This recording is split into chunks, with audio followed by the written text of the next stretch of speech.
اس کا قطعاً یہ مطلب نہیں ہے کہ اسلام نے ظلم کے سہنے کو صبر کا نام دی. میاں بیوی کے رشتے میں کوئی بھی نہیں آ سکتا. جو سوسائٹی نے ہمیں دکھایا ہے نا کہ میں تو یہ کہتا ہوں کہ مائیں آسیب کی طرح بیٹے پہ سوار ہوتی ہیں اور اس کا گھر بسنے نہیں دیتی. آج میں آڈیو سن رہا تھا تو حضرت نے کہا کہ اپنے بچوں کو سماج سے بچا سکتے ہو نہیں بچا سکتے, اپنے مزاج سے بچا لینا. تو ہم تو بچوں کو گرو ہی نہیں کرنے دیتے اور پھر ہم سمجھ ہوتے ہیں جیسے ہم نے وقت روک دیا, حالانکہ وقت رکا نہیں ہوتا. وہی ساری نفرتیں اکٹھی ہو رہی ہوتی ہیں اور پھر وہی پیٹرن ریپیٹ ہوتا ہے. وہی ساس جس نے وہ ظلم دیکھا اب وہ اپنی بہو کے ساتھ بھی وہی ظلم کر رہی ہے. شوہر کی ذمہ داری ہے کہ وہ بیوی کو وہ سکھ دے جو وہ ڈیزرو کرتی, وہ پرائیویسی دے جو وہ ڈیزرو کرتی. اگر وہ اس کو نہیں دے رہا کل کو وہ گلہ نہیں کرے گا. آج کل جو ڈیورس طلاقیں اتنی بڑھ چکی ہیں, کیوں بڑھ رہی ہیں؟ کیونکہ ہم وہ بیسک ایک ماحول جس میں ایک انسان نشو نما پاتا ہے. اور بچوں کے لیے سب سے زیادہ ضروری ہے مسکراتی صحت مند ماں.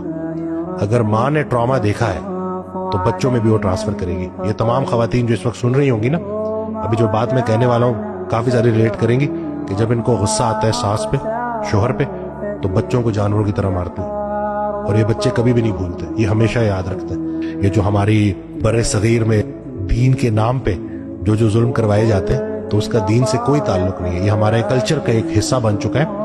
تو اس لیے ان چیزوں کو اب بدلنا ہوگا.